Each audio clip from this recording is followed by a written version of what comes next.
Madame, Monsieur, bonsoir et bienvenue. Voici les titres de ce journal. Dans la commune d'Adjamé, les sites autour des marchés et les trottoirs sont toujours occupés par les commerçants. La mairie a pourtant à maintes reprises déguerpi ces sites, mais les populations y reviennent toujours. Le constat dans ce journal.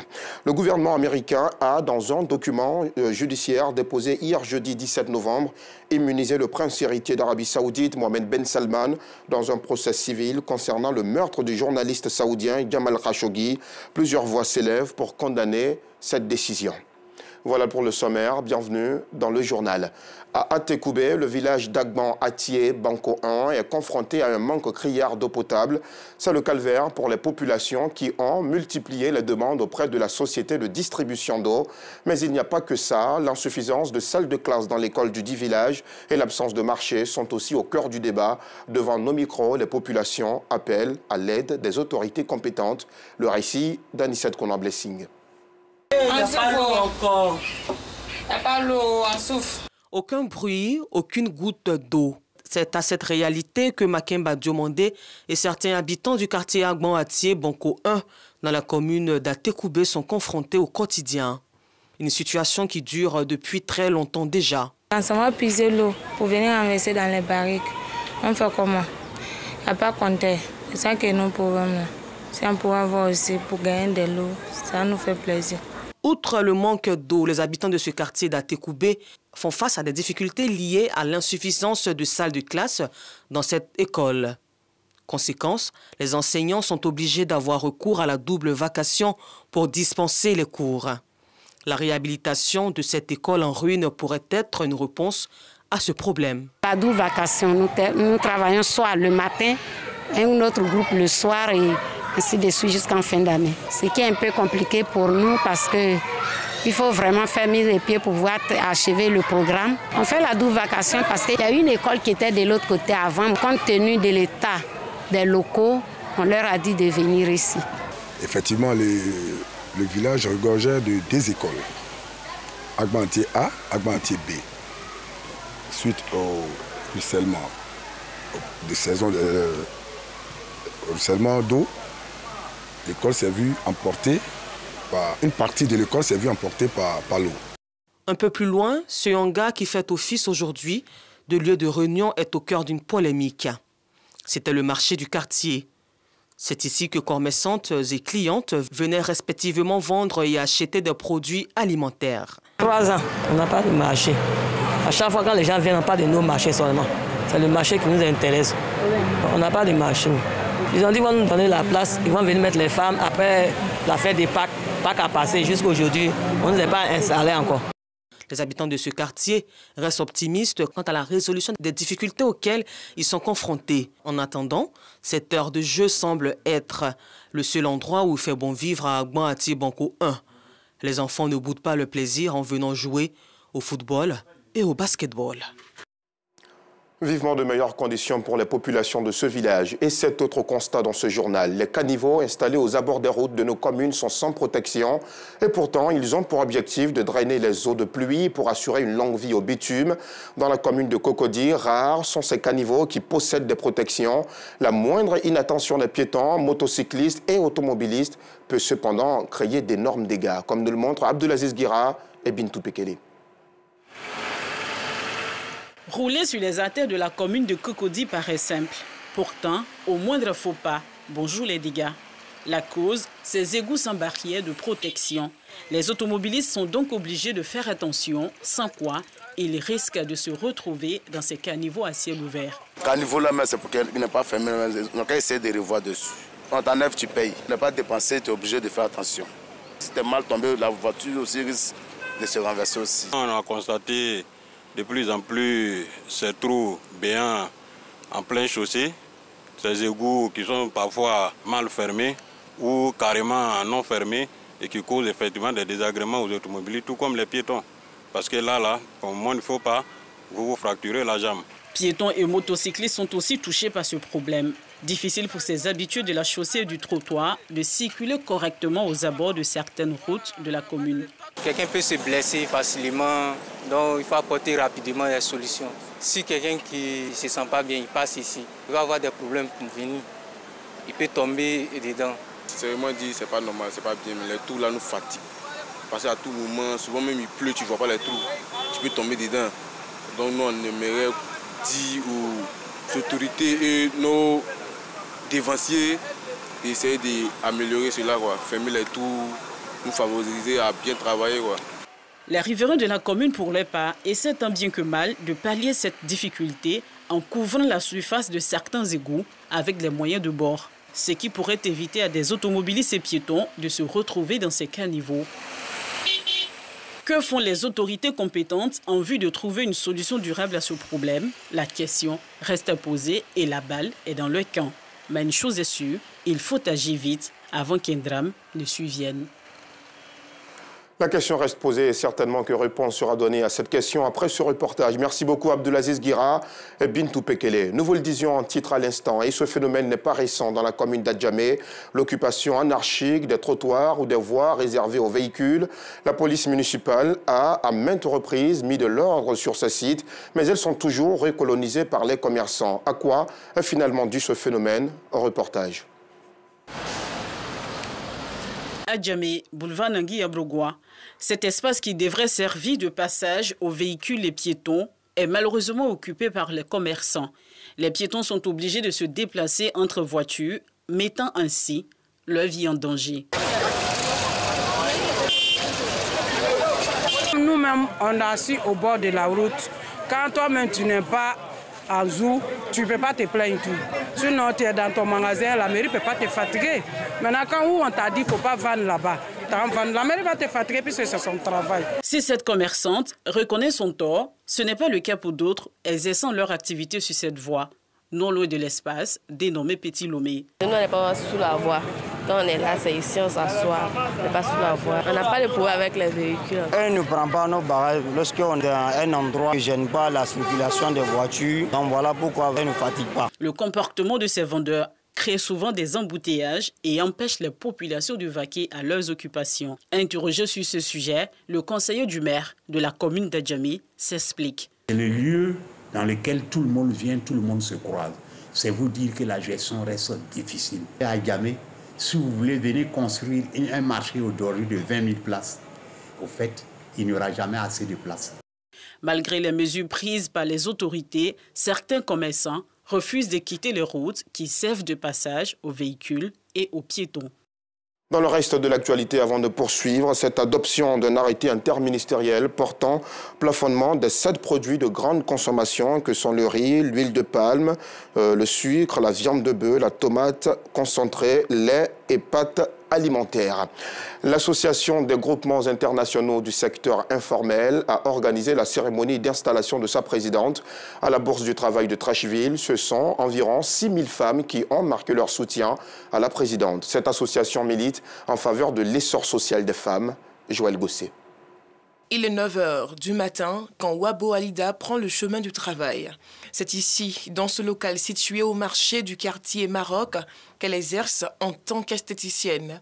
Ce local, elle a obtenu grâce au concours de l'Association des groupements internationaux des acteurs du secteur informel, AGIAS. J'ai besoin d'aide. J'ai croisé AGIAS. AGIAS m'a dit de faire mes dossiers. Je fais, m'a donné ce magasin. Cette association, composée essentiellement de femmes, a une nouvelle présidente. Son installation se fait à la Bourse du Travail située dans la commune de Trècheville. À peine investi, le nouveau leader de l'AGIAS affiche déjà ses ambitions. Nos perspectives, c'est de faire une centrale d'achat pour permettre aux femmes de travailler en réseau et ensuite permettre aux femmes du secteur rural de se prendre en charge parce qu'elles en ont besoin. Nous gardons la foi que tout se passera bien par la grâce de Dieu. Elle pourra compter sur le soutien de 6 000 femmes membres de l'association. Nous voudrions donc associer notre image donc, en tant qu'active à AGIAS pour que ces femmes qui sont dans leurs champs, qui sont dans leur ville et dans les régions en Côte d'Ivoire sachent qu'elles ne sont pas seules. Et que si nous sommes capables de mobiliser des financements, des accompagnements pour des gens qui sont à Abidjan, nous sommes capables également de le faire pour les régions et pour les femmes de ces régions-là. Créée le 30 octobre 2021, l'Association des groupements internationaux des acteurs du secteur informel AGIAS milite pour l'autonomisation de la femme à l'échelle nationale. La deuxième édition du grand défilé de mode a réuni plusieurs couturiers du Haut-Sassandra. L'association des couturiers et stylistes modélistes de la région a rassemblé autour d'une rencontre sportive tous ses membres dans un esprit de fraternité, comme nous l'explique Anissette Konan-Blessing. La salle de spectacle du Centre culturel de Daloa a refusé du monde le samedi 1er octobre dernier à l'occasion de la deuxième édition du grand défilé de mode Bawonon 2022. Une initiative de l'Association des couturiers et stylistes modélistes du Haut-Sassandra pour affermir les liens entre eux et mettre en avant leur génie créateur. Nous sommes ici pour un brassage culturel entre les enfants et nous. Voilà, nous qui avons duré un peu dans le travail, on forme les enfants aussi nous forment. Mais il faut que nous qui sommes devant, il faut qu'on cherche vraiment à donner la main aux enfants pour qu'ils puissent venir vraiment travailler avec nous. Promouvoir les valeurs de la couture par le renforcement des capacités, c'est la mission principale des stylistes modélistes. Le représentant du parrain de la cérémonie a encouragé ses artisans avant de leur prodiguer quelques conseils. Les encourager et leur dire qu'on ne doit pas baisser les bras, on doit toujours multiplier, parce qu'aujourd'hui on a vraiment plus d'apprenants. Et il faut organiser des événements comme ça pour faire rêver les gens, pour faire rêver ceux qui n'ont pas l'envie d'apprendre la couture, à s'intéresser à la chose. La première édition du grand défilé de mode s'est tenue en 2016. Plus tôt dans la journée, une rencontre sportive a eu lieu entre les couturiers des villes d'Issia et de Daloa et s'est soldée par la victoire des couturiers d'Issia sur le score de 5 buts à 4. La première édition du rallye de l'Agnebi-Tiassa, qui se tiendra du 25 au 27 novembre prochain, est officiellement lancée. La phase spéciale de qualification se tiendra à l'espace jouxtant le commissariat de police de cette ville. Reportage. Les 25, 26 et 27 novembre 2022, la région de l'Agnebi-Tiassa va accueillir le rallye, une compétition dénommée l'Agnebi-Tiassa Rallye, première édition, parrainée par le Conseil régional. Sur un circuit global de 254 km, l'Agnebi-Tiassa Rallye 2022 sera lancé à Sikinsi avant d'atteindre les villes de Rubino et Agboville. Un circuit de nuit secourra pour la vingtaine d'équipages annoncés entre 19h et minuit dans la nuit du samedi 26 novembre 2022. Je remercie vraiment toutes les délégations qui ont pris leur temps pour être à cette cérémonie, vivre le département de Sikinsi, pour ne pas dire que d'abord la région d'Agnebi-Tiassa. 4 ambulances, 60 gendarmes et une trentaine de policiers ont été mobilisés pour gérer l'aspect sanitaire et sécuritaire de cette course, dont l'Agnebi-Tiassa veut maximiser pour présenter ses atouts touristiques. À Grand Bassam, le tam-tam sacré a été renversé 3 semaines après sa sortie, matérialisant ainsi la fin de l'Abissa. Les Dongbolé, c'est ainsi que s'appelle ce tam-tam sacré, sera ensuite remis à la famille dépositaire de l'Abissa. Cette étape mystique marque la fin complète de la fête du Nouvel An en pays Nzima, en attendant la prochaine édition. La symbolique de cet événement avec Victorien Angoa.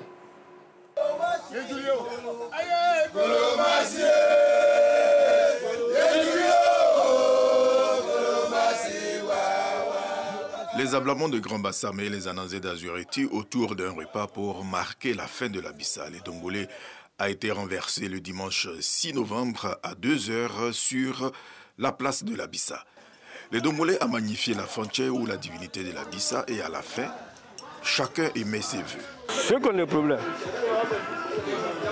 il ne qu'à se mettre ça à fontaine.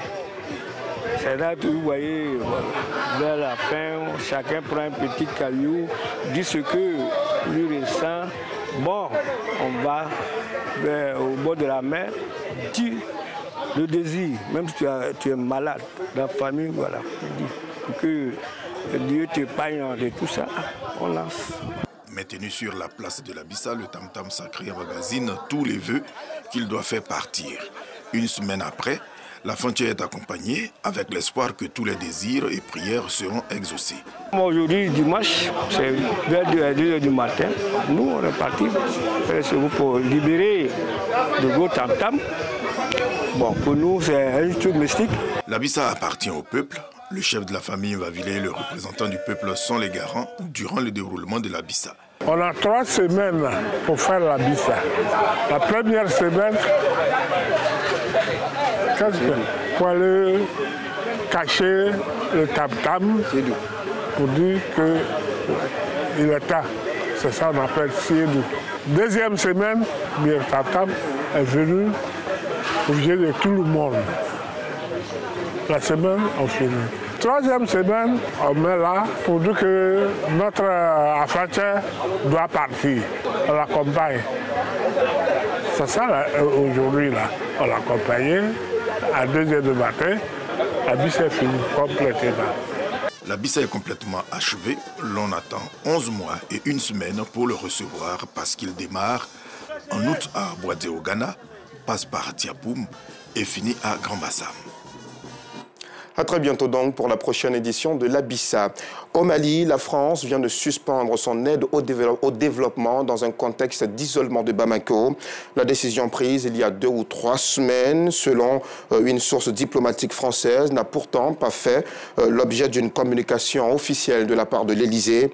Cependant, elle est dénoncée par Coordination Sud, qui est un collectif d'ONG françaises de solidarité internationale. Et Coordination Sud l'a fait savoir à travers un courrier envoyé au président français Emmanuel Macron.